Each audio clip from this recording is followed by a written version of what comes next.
So the innocent money type. This is the first of seven. There's actually eight, but the eighth one is actually the epitome of all. It's like the ideal type.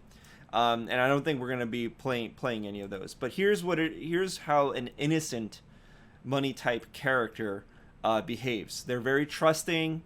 They're very indecisive and financially dependent on somebody else. This is the kind of person that I have it down here, more female than male.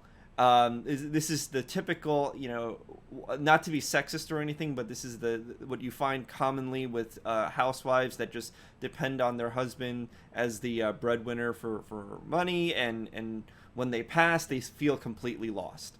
They typically feel powerless from like some kind of issue in their past.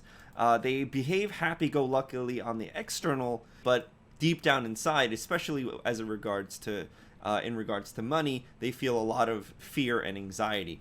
They tend to seek a lot of security. And when it comes to investments, they're very risk adverse, and they just want something safe and something guaranteed. And anyone who knows anything about money knows that if you look for something that's safe and guaranteed, what you're usually going to end up losing to things like inflation. But the innocent person is like the kind of the, like right here it says the ostrich approach, the head in sand approach. They don't really understand even what inflation is. They just operate out of a fear of loss. They're very non-confrontational. They live in denial of their own money situation, and if I talk about any of this kind of stuff, very easily overwhelmed, and they shut down very, very easily.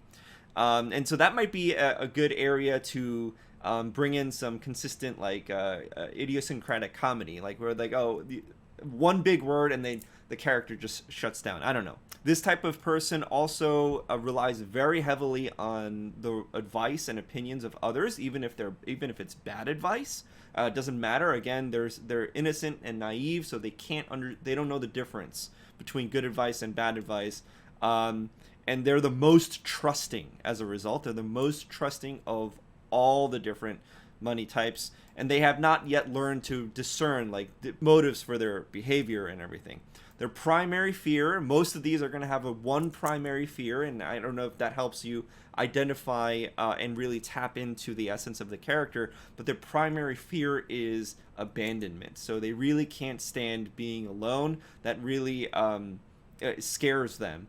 There's more of females with this type of money type than males, and they're romantically oftentimes they're paired with the tyrant or the warrior type. We'll get into that a little bit later, but those two types often get enjoyment and fulfillment on rescuing.